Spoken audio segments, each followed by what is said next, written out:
Welcome to the Dinosaur George podcast, a show about paleontology and other earth sciences.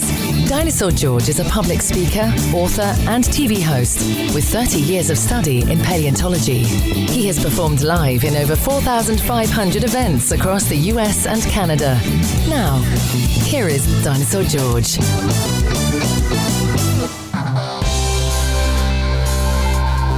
Hey there, everybody.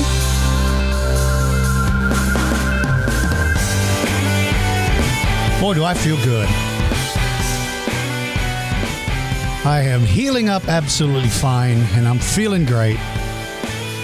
And going a little stir crazy, stuck in my house. I can't go outside. I can't do much because I'm still recovering from surgery, but man, am I ready to get outside. Today is August the 21st, and I was going through the list of questions submitted by you guys, and one of them prompted me to decide what this podcast subject was going to be. And basically what it is I'm going to try to give you guys some ideas for those of you interested in how to start a career in paleontology, but a non-academic career, meaning, let's be honest, we're not all going to go to college, and we're not all going to become degreed paleontologists. That's just not realistic. And so does that mean then that, well, then you just don't have any opportunities in the world of paleontology? And that's not true. I'm a shining example of that. I'm not degreed. I didn't go to college to become a paleontologist. I just made a career choice change, and I've never looked back since. Now, there's times I definitely look back over my shoulder because bill collectors are closing in and I felt like the world was on fire and everything was crashing around me.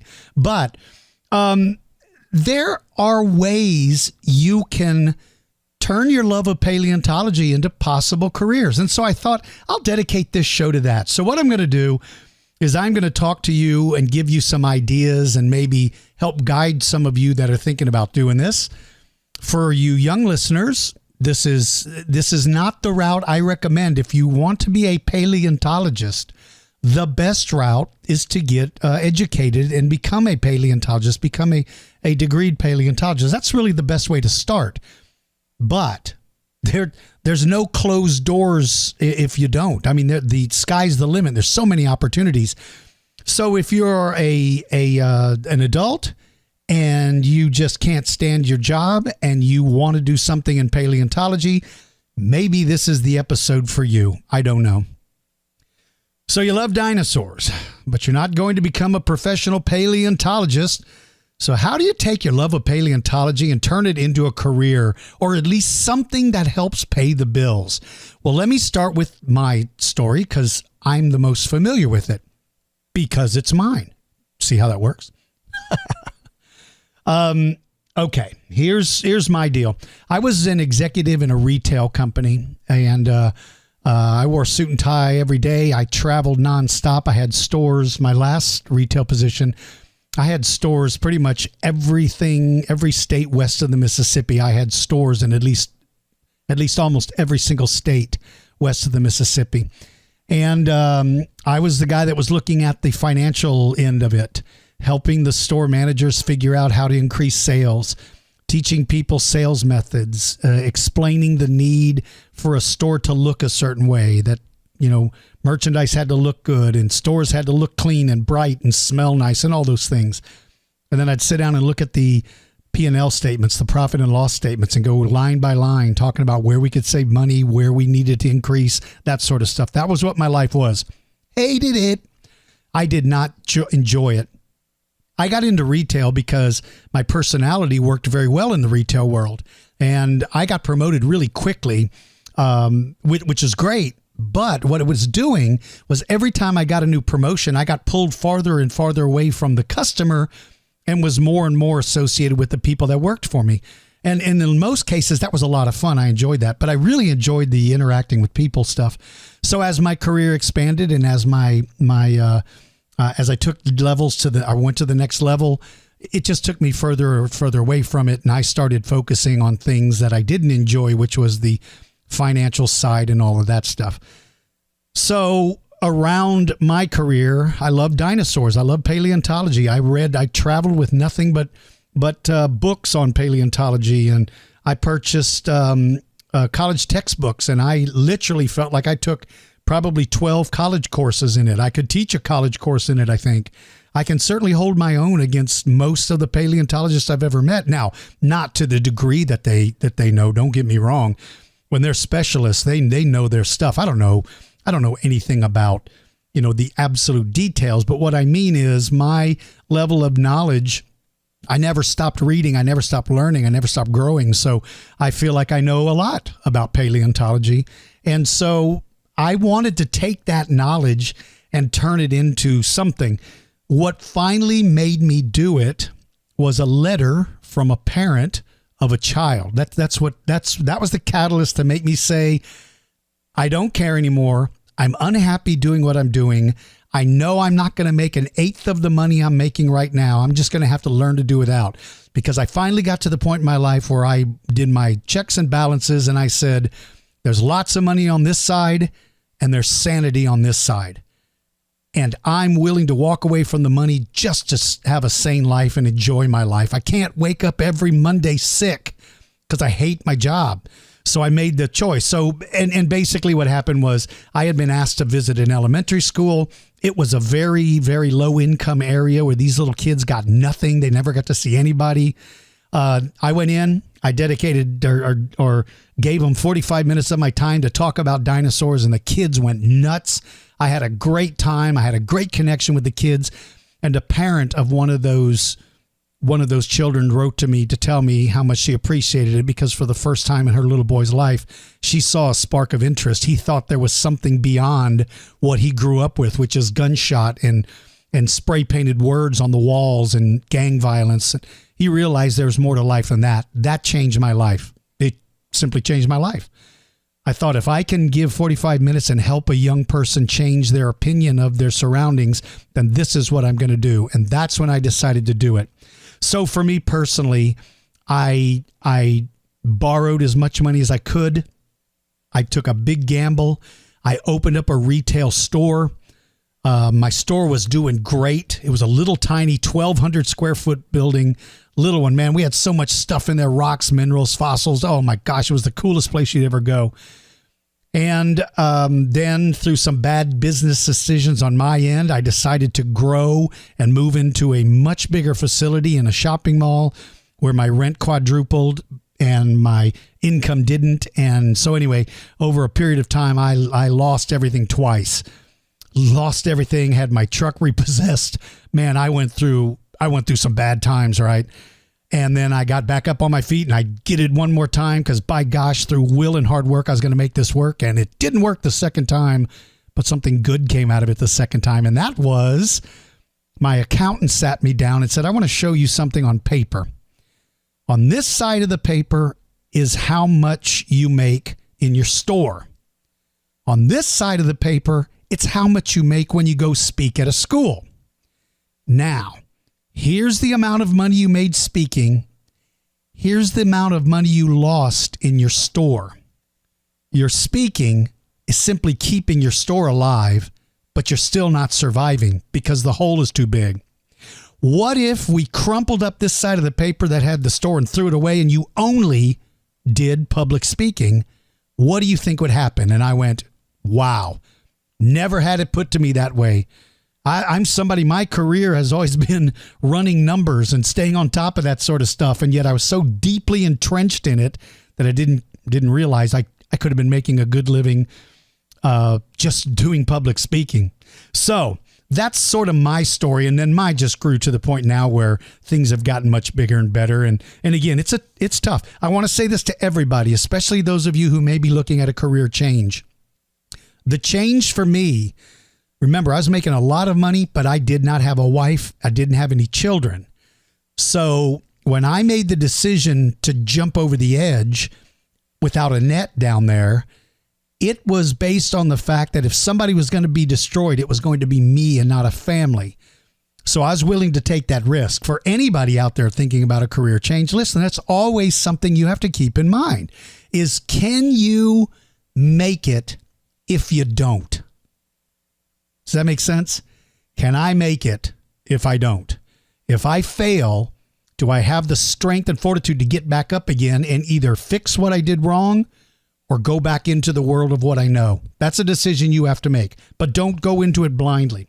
So now let me give you guys some ideas of ways that I've thought of that I think you could maybe not make a career, but at least maybe make some money off of your love of paleontology if you choose to do so. So let's start with people, those of you that might have some artistic skills. Now, artistry is all subjective. You may think you're an excellent artist and somebody else may not. You may not think you're worthy of being called an artist, and people look at your work and go, I can't believe this person is this good. So there's a number of ways you could do it. One of the ways, especially now, that works really well is make T-shirts out of your artwork. Make your artwork into a T-shirt and sell them. Sell them to your friends. Sell them to your family. What's really great now, when I was in retail, if I wanted to order T-shirts, I had to order 144 every single time so I could get them at a good rate, so I could make a good profit margin on them. Well, if you don't have a lot of overhead, you don't have to make a huge profit margin. Look, if you make a little, you make a little. But start to get your name out there. So think of that as a way. Something else that might surprise you, you can create greeting cards. Now, greeting cards, the great thing about them is everybody's always looking for a birthday card for their little one or for an old person. Now, that's the best. You know, you turn 80 and somebody gives you a greeting card with a dinosaur on it. If you're witty and you've got some ideas, hey, greeting cards would be kind of cool. And you could even print those yourself at home if you have a good enough printer. There's so many good options now with printing. So maybe you can create greeting cards that you can sell. If you set up at a booth, like a community, like in a community event, or like at Christmas time, sometimes kiosks and shopping malls are a great place to sell your stuff without long-term leases and without having to sell the farm to be able to buy an actual store location. There's a lot of ways you can do it. Lots of cities, but every city has some sort of community event. A 4th of July celebration, Founders Day. They have them all, right? They all have them. And you can go online and find all of them in your area. Sometimes you can rent a booth space for $20. You come in with a folding table, you sit down, you put your stuff out there, and you try to sell it. And listen, that may not sound like it's a great way, but that could be a great way to get started. You'd be surprised at what you can do if you set up at these little community centers. And if you're there and you're a good artist, do face painting at those. Listen, have you ever been to a community event where you don't see 50,000 kids running around with things painted on their face? What if you did dinosaurs and not just the same old stuff? If you're a good artist, what if you were the guy that's doing saber-toothed cats? Or you're doing a python wrapped around a dinosaur, or there's so many things you can do. What if you did this? What if you found, and you can go online and find these, just these solid colored dinosaur models or figures, toys. Just get solid colored ones. So let's say those cost you $2. I'm just making numbers up. $2. All right. You rent yourself a little booth space at one of these community events. You offer face painting. You sell your little personal greeting cards. You sell your T-shirts. You take those dinosaurs that you spent $2 and you charge $10 for them, but the kids are allowed to paint them using all of your equipment. You have paints, you have brushes. You let the kids paint their own dinosaur and keep it. Now, of course, you've got to buy the paint. You've got to buy the brush. So when I tell you it cost you $2 and you sold it for $10, for some of you that go, oh my gosh, you're ripping people off, you got to understand all of your expenses involved in this. The worst thing to do is give your stuff away. So you got to make money, right? You got to pay yourself to be there all day. You got to pay for your booth space. You got to pay for your fuel. You got to eat something. You got to pay. So you set up that's an idea of something you could do with not a tremendous investment, and you can go out there and do it. Hey, if you're a young person, that could be a great way to generate some money. And the good news is that at the end of the event, if you sold out, great. If you didn't, you just box your stuff up and you go find another event somewhere. If you're a writer, if you've got writing skills, of course, there's ways you could take your love of dinosaurs and turn it into something that could make money. You can, of course, write books or short stories. You could even offer custom stories where you write a story and you can make the story directed towards a particular person. So, you have families that are doing birthdays, and one of the things you can offer is I can put your child into the story and make them part of the story. There's so many things you can do. And now, of course, you can go online and print your own books. You can just make your own books. I mean, you can bypass a lot of the stuff. Now, keep in mind, this doesn't mean that writing a book means you're going to be on everybody's shelf. That's not realistic. I'm simply talking about ways you can take your love of paleontology and maybe start down the road of a career that could lead to something else. Of course, there's public speaking. That's what I do. And I've had somebody recently contact me and say, hey, I want to be a public speaker, and I promise I'm not going to come to your state. Listen, the state of Texas is huge. I could spend my life in the state of Texas and never see every school. I don't view competition as something negative. I think it's good, provided you're not stealing from me. I mean, I don't want you to say your name is Dinosaur George and, steal my name. That's not okay. But being a public speaker is a very good way to earn a little extra money. You can offer your services to an elementary school. Offer your services, and let's say your services are $25. Go into a Cub Scout, find your Cub Scout leaders and tell them, hey, I'd like to come for $25, and if you guys will feed me, I'll come in and do a show for your scouts. It's a 30-minute show. Pay me $20. Hey, it gives you practice. It gives you a chance to make a little money. And also keep in mind, if you're doing this for a living, you certainly want to charge what you're worth. Don't give it away for free. Let me tell you all the biggest thing I learned. When I first started doing public speaking, it was free. I did it free because I wanted to get in front of as many people as I could because I used it to promote my store. I had a retail store. Nobody wanted me. Nobody was interested. Why? Because it was free. And if it was free, it can't have any value. So nobody booked me. So I went from free to $100 to do a show. And suddenly my bookings multiplied tenfold. All of the sudden people are coming out of the woodwork to pay me. Because if I'm charging $100 to do a 45-minute presentation, that must be a good presentation. So now where I am, what I charge now, I'll just come out and tell you. I charge $1,000 to do a show in most cases. Well, it's 2 shows for that. So it's technically $500 per show. I do a package where I do 2 shows. Now I come in with a giant screen, 12-foot tall screen and a projector and a sound system and years of experience and replicas that are incredible. I'm not just walking in with the same thing I started off with. But that's where I went. And when I went that way, everything increased dramatically because I charged a fee for what I do. Your time is worth something. If you're young and you're just getting a start, then of course you can't charge the prime prices because nobody's going to know who you are. But at least at a starting point, like I said, $20. Listen, man, you love to talk about dinosaurs, right? What would you do if I said, hey, I'll give you $20 and feed you if you'll talk to me about dinosaurs? And your first response would be, dude, I'll talk to you about dinosaurs for free, but you don't. These suggestions I'm giving you are ways to earn money doing this. So look at scouts, look at YMCAs, look at after school care. They are dying for people to come in and talk to their kids. Go to private schools. Homeschooling is a great place to go.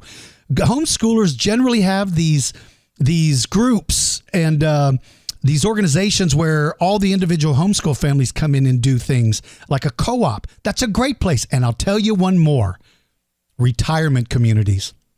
Yes, they are some of the most fun because old people and little kids don't care about impressing you. If they like something, they're in it 100%. They get excited. They love learning. They love talking about it. You'll have more fun speaking at a retirement community than any other place, I can tell you. Go to those places and tell them, this is what I do.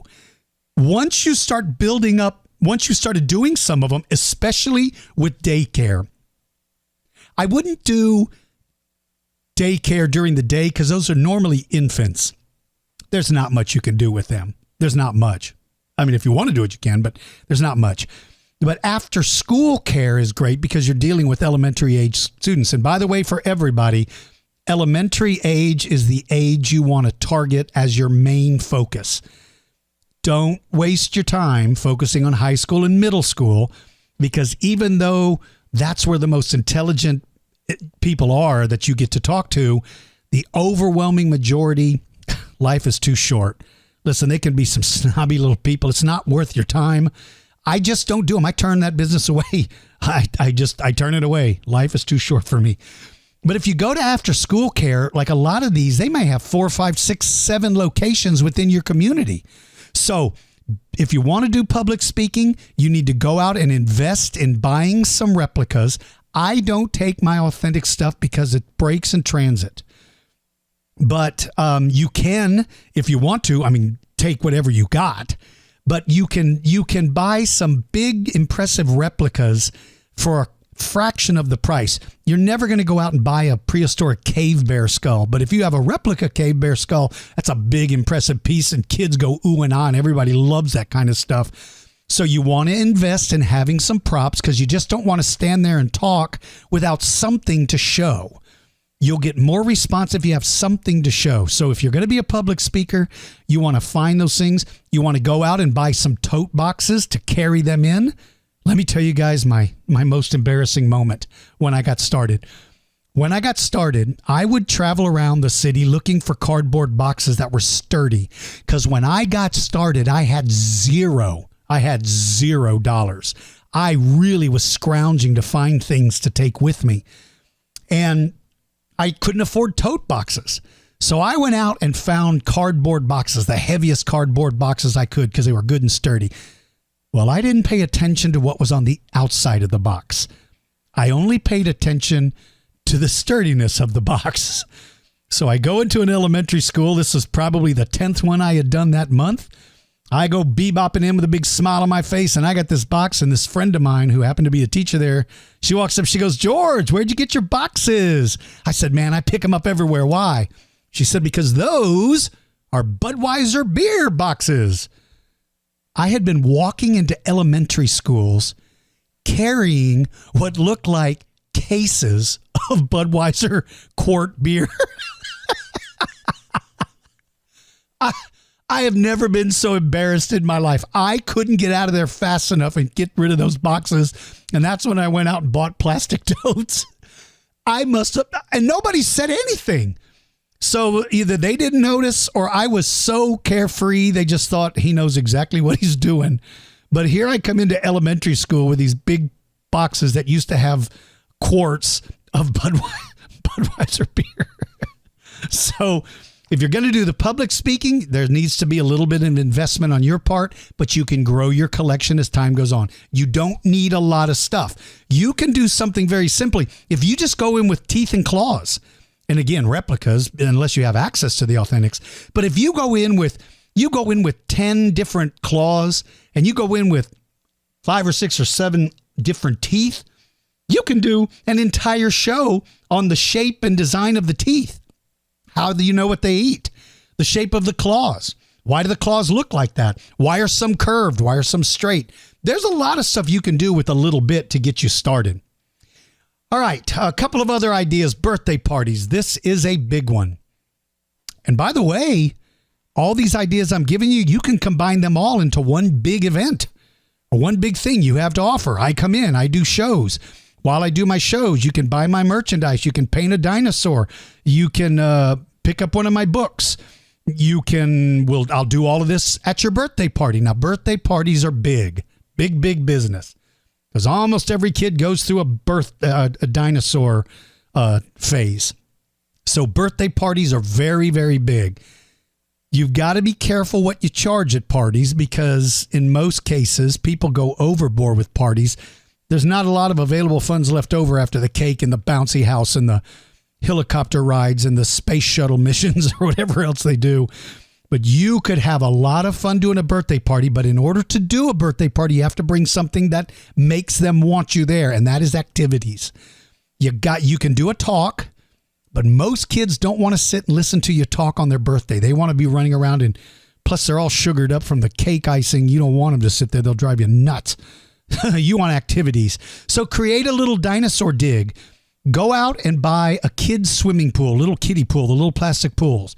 Buy that, buy a $5 bag of sand, go to Oriental Trading Company, and for $10 you can buy 100 little tiny plastic dinosaurs. Go take the little dinosaurs, put them in that tub, cover them with sand, buy 5 or 6 little cheap paintbrushes. The kids get in line, they get to dig. After they find one, they get to keep that little dinosaur, and the next kid gets to come in, and you can do an activity like that. You can do interactive games, pin the tail on the T-Rex. You can do all sorts of stuff. There's all kinds of stuff. Make a fossil. That's a great one. You buy plaster of Paris. You buy some plastic cups. You mix the plaster and you let them make a mold of something like a seashell. Or pour a little plaster and let them put the feet of their little plastic dinosaur they dug up and make footprints. And when it gets hard, they have a little dinosaur trackway. Dinosaur parties you can start increasing it. You can offer like 3 different packages. The basic package, I come in, I do a 20-minute talk. I let the kids see my stuff. I do a little dino dig. I do some games, and I'm out of there. Package 2, I do the same thing, but I also bring a cake, a dinosaur cake. Now, the price for that package is higher than the first one. Or I do the ultimate package. I bring a cake and ice cream, and I have music and sounds and all that kind of stuff. You can kind of expand it from there. And one other thing I do want to tell you, when I was mentioning about going into like YMCAs or looking for community type venues, here's another place you should look. Resorts and attractions. Resorts during the summer, they are looking like hotel resorts. They are looking for activities and things that make them different from the hotel down the road. They're dying for people to come in and do things. I used to do one at a resort here in San Antonio, the Hyatt Regency Hill Country Resort. Beautiful, magnificent resort. And they had this big sand area. They had created a beach. So what I did is I worked out a deal with them where I took PVC pipe and I made big 10 by 10 squares out of PVC pipe, and I buried replicas within that square, 3 per square, and set up like 10 squares. Then I bought a bunch of little paintbrushes, and the little kids got to line up and get a paintbrush and go uncover something in the square, and then their job was to figure out what it is. Very simplistic. I did it for week after week after week after week. I got paid very well for it. Kids loved it. I enjoyed it. And that resort liked it because it added something to them.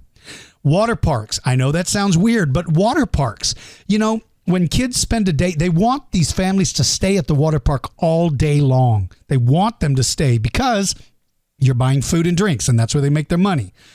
Water parks are a great one to go in and say, hey, I do this little dinosaur talk, and I'd like to set up a couple of tables and maybe do 2 talks a day on the weekends.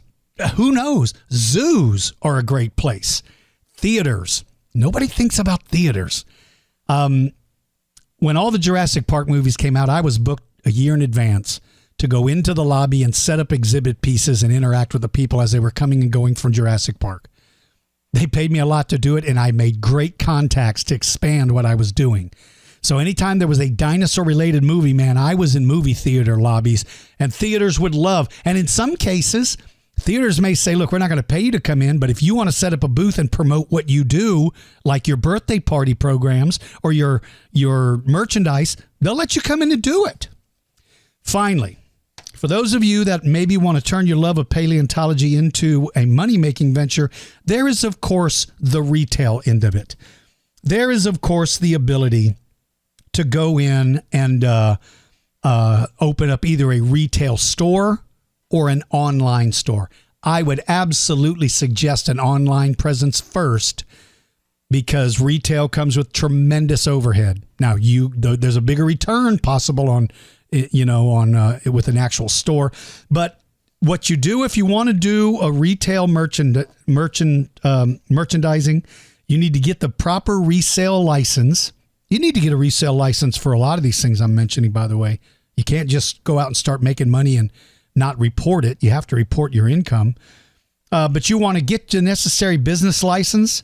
You want to find some wholesale vendors where you can buy at wholesale. You cannot make a living going onto somebody else's website and ordering what they have, thinking you're just going to add $5 to it, because it's never going to work. Because once people start to realize your pricing is way higher than everybody else's, they'll never come back to you. You have to do research and find out who is the wholesaler that person is getting that item from. And this is kind of covert, but you got to do it. Best thing to do, walk into some of these retail stores. If they have something you think would be a good item to sell, just look at the item and try to figure out if you can see a manufacturer's name on it. And if you do, then you go home and you contact the manufacturer. Now, when you're buying wholesale, there's usually limits. You can't just say, give me one of this and three. That's not the case. It may be you have to order. Well, remember what I talked about, my T-shirts, 144 at a time. But if you seriously want to do it, the best thing about retail merchandise is that it doesn't have a shelf life. You're not selling food. Don't sell food. Don't get talked into selling Dinosaur cookies, and don't do that, because that has an expiration date. And in some cases, you also have to have a food serving license. You don't want to get into that stuff. Buy the little replica claws. I sell some of my stuff wholesale. Not a lot, because I sell so much of it, it's hard for me to keep it in stock. But I make a lot of my own product. I sell it at wholesale, but you can't come to me and say, I want 2 claws and a T-Rex tooth. What is your wholesale price? No. If you want to buy wholesale for me, you have to order 150 of each item. But again, if it's a claw that I sell for $7 and you can buy it for $3 and you can mark it up to $7, you're selling it for the same price I'm selling it for. If that leaves you enough margin to cover all of the overhead. Now, for me, my overhead's going to be way more than yours, because I got storage units, employees, insurance. I've got tons of stuff I got to carry. But you want to find yourself a wholesale vendor. There's lots of shows where these vendors set up and you can go in and see what they have to offer, the new product. You can order catalogs from them. You can carry your product and you can sell it that way. And again, you can take all of these things that I said and lump them into one big company where we sell books that I write, shirts that I've drawn, greeting cards. You can see us set up in the lobby of a theater because a new Disney Dinosaur movie is coming out. I'm going to be speaking this weekend at the YMCA in Saskatchewan. I'm going to be selling my books. I have a book event where people come in and tell me the name of their child, order their book.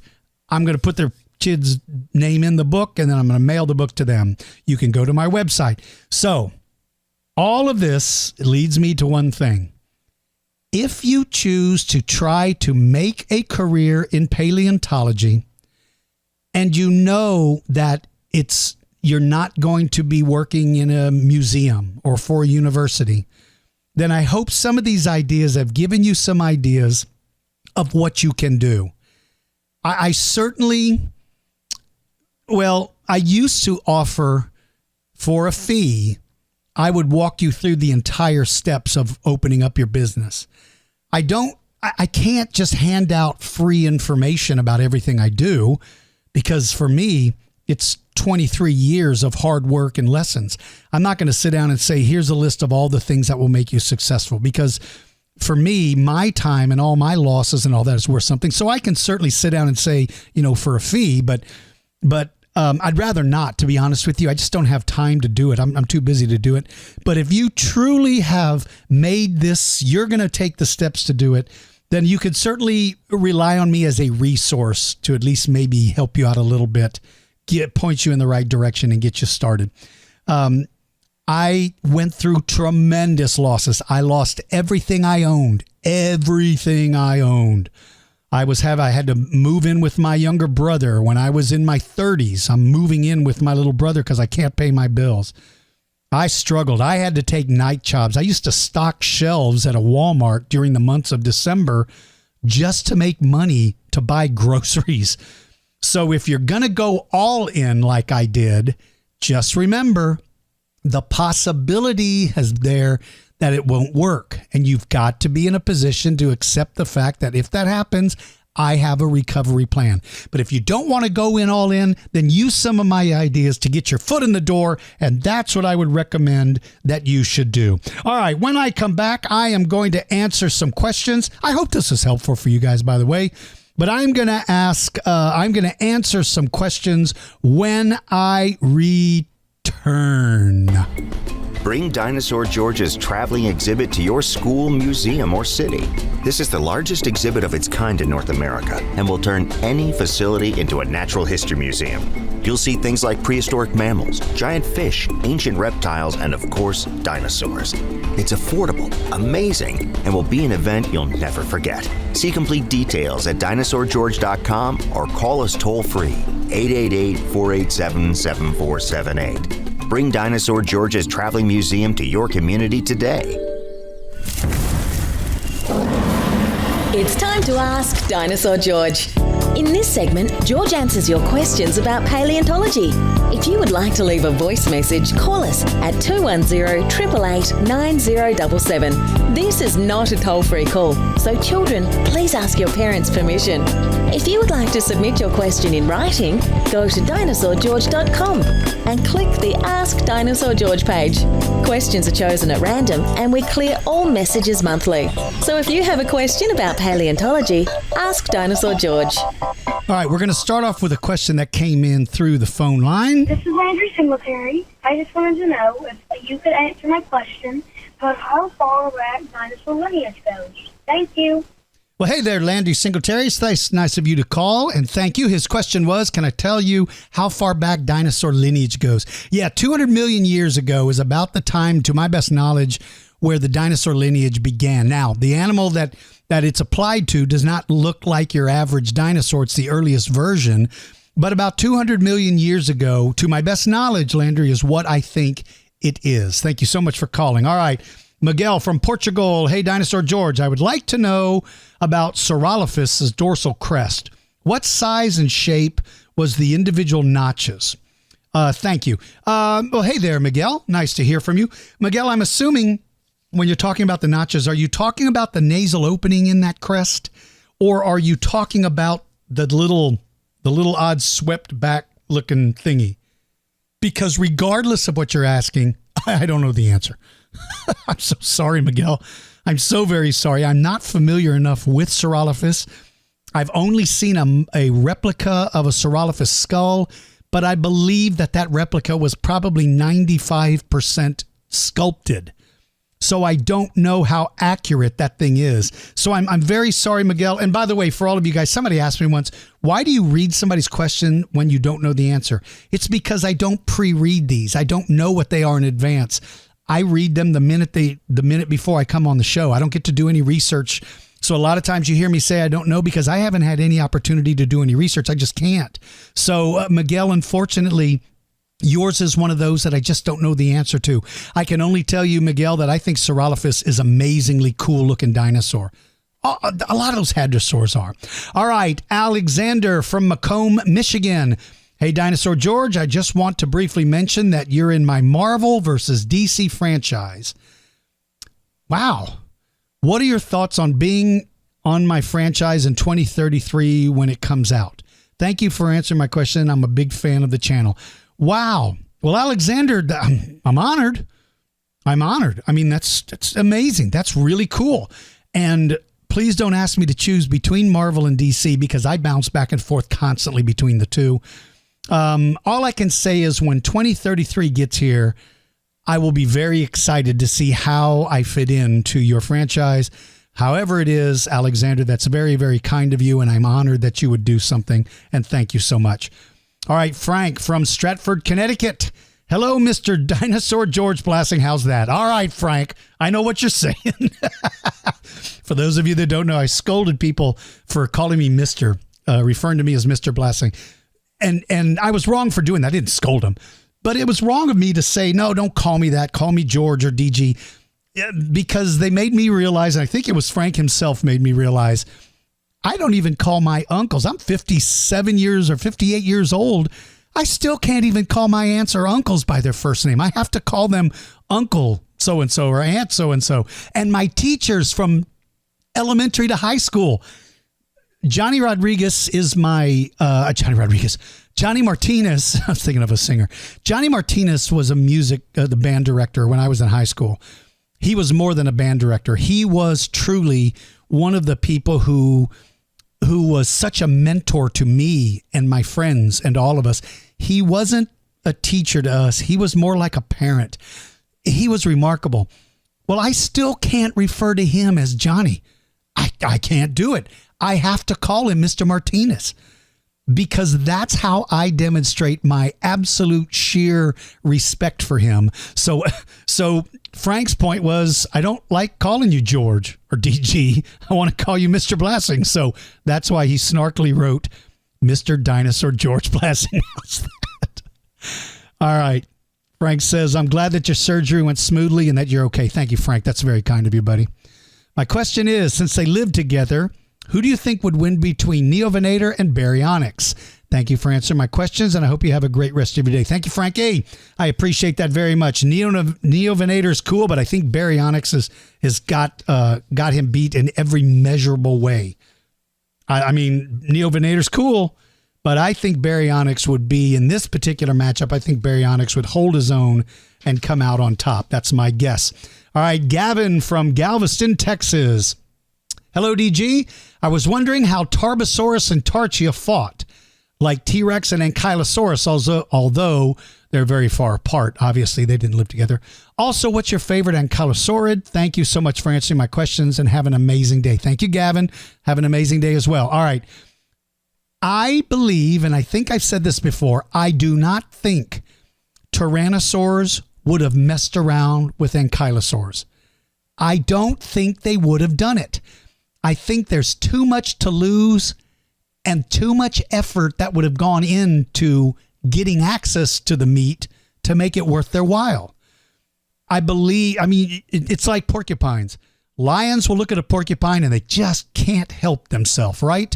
And then about 2 minutes into it, they're looking around going, I may be dead. I may have made the biggest mistake of my life. Now, obviously, ankylosaurs don't break off their quills in you, but the loss, the potential damage is so great. Gavin, I just don't think they would have. If Tarbosaurus was going to mess around with something like Tarchia, I think it would have been incredibly cautious.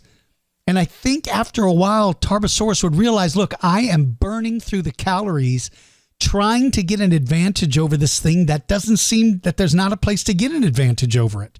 So I believe that all of the ankylosaurs didn't have to worry about big Tyrannosaurs. I think the ankylosaurs had more to worry about from the mid to large raptors, because they have much greater ability. You know, you can jump on the back of an ankylosaur and his weapon is completely useless. I mean, he's got spikes, but they're not razor sharp, I don't think.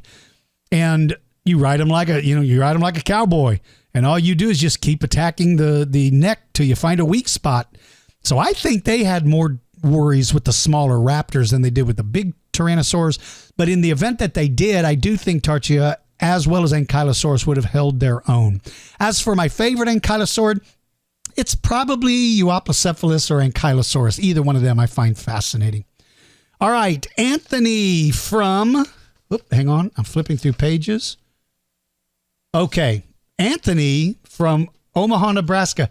Anthony, you were actually the inspiration for today's subject. It was this message that I got that made you the inspiration, or that you were the inspiration for today's message about how do you do it. So, Anthony from Omaha, Nebraska. Hello, Dinosaur George. I just wanted to reach out to you and let you know how much of an inspiration you have been to me over the last year. I'm sure you hear that from everyone, but you truly helped me get through a tough spot in my life. Well, Anthony, listen, I'm fortunate enough to have people write very, very kind things about me, but every one of them is important. And whatever I could have done that helped you through a tough spot, I'm glad I could. And thank you for sharing. He said, I sent you an email back in May, but I sent it to your bookings email. Oh, well, those never get to me. After listening to the 7/8/19 podcast, the podcast on July 8th, I learned you never received my original email. I don't. And the reason for that is there's a bunch of emails within our company. There's a contact email. There's my email. There's the Ask Dinosaur George email. There's the booking. They all go to different places. The ask at dinogeorge.com email is the one to get stuff to me. Okay, let's see. Okay, here goes. Back in May of 2017, I had been let go from a marketing position that I held since 2014. That's tough. That's hard to go through. I felt like I had hit a roadblock in my life. What was I to do now? I knew that I didn't want to work in a cube from 8 to 5 for the next 30 years. I understand that, Anthony. Well, dinosaurs has always been a passion of mine ever since I was a young boy. Heck, I drive around in a custom Jurassic World Jeep Wrangler. Nice. Just over a month after being let go, I knew I had to come up with a good idea, and I registered a small business within the state of Nebraska called Stomp, Chomp, and Roar. Hey, that's cool. That's really cool. What a great name, Anthony. He says, we provide paleontology, dinosaur-themed entertainment for children at birthday parties and special events. Wow. He has a website. I'm going to give you a shout out. I don't always call out everybody's website, Anthony, but yours I'm doing. You can check Anthony out at stompchomproar.com. STOMPCHOMPROAR.com. One word, stompchomproar.com. He says, just about exactly 1 year ago, I accepted a small role from another marketing company in order to still be able to provide for my family while I created all the games, crafts, and activities for my small business. During my time researching more in depth about the science of paleontology and the study of dinosaurs, I found you. That's great, man. I started listening to your podcast last fall and continued to absorb as much knowledge as I could from your podcast throughout the winter. I have since finished all of your current uploaded podcasts, but you still give me inspirations daily to reach for my dreams. I always enjoyed listening about how you left the retail industry to follow your dreams about the other paleontologists in the industry, and that you looked up to them for guidance and support when you wanted to start your business. I hope to someday be able to visit your traveling museum. In the meantime, have a wonderful start into your busy school season. Many prayers and a speedy recovery, Anthony. Anthony, what an incredibly kind message to send me. And I hope that you got something out of the beginning of this. Now, you're already in your phase of you're putting it all together, but hopefully maybe I gave you some ideas of other places to go out and try to promote it. The one thing, Anthony, that I forgot to mention at the start, and the one thing I'm going to tell you, is I cannot stress enough the importance of you creating a brochure or some sort of flyer and business cards and hand them out everywhere. Hand them out everywhere. Nothing is worse than going into a grocery store to buy groceries and you're wearing a shirt that advertises you and somebody comes up and talks to you and you go, oh, I don't have a card or anything to give you. That's the worst thing that's happened to me 1,000,000 times. All right, Anthony, I'm going to give you a freebie. I'm going to give you all a freebie.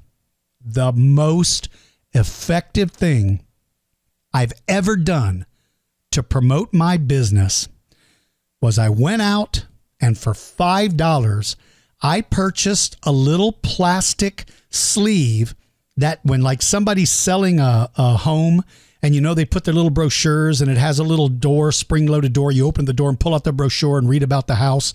They're waterproof. I took double-sided tape and I stuck one of those on the back of my truck, on the tailgate of my truck, and I put brochures in it. And you cannot believe how many people stop and pull out those brochures wherever I am, at a gas station, in a parking lot.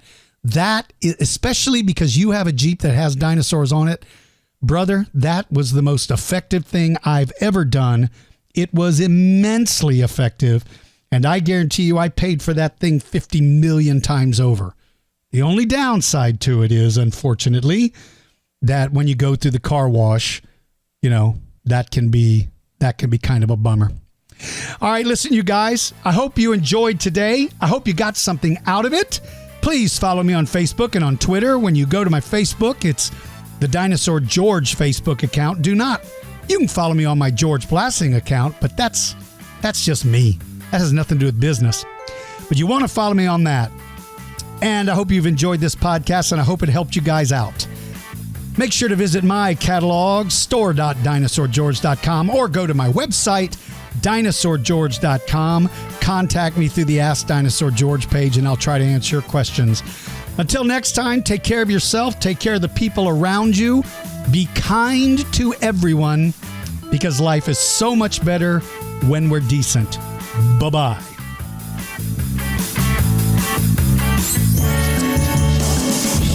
Thank you for listening to the Dinosaur George Show. Please follow us on our social media links and join our mailing list.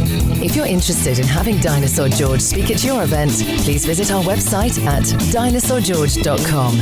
Until next time, keep digging for clues about the past.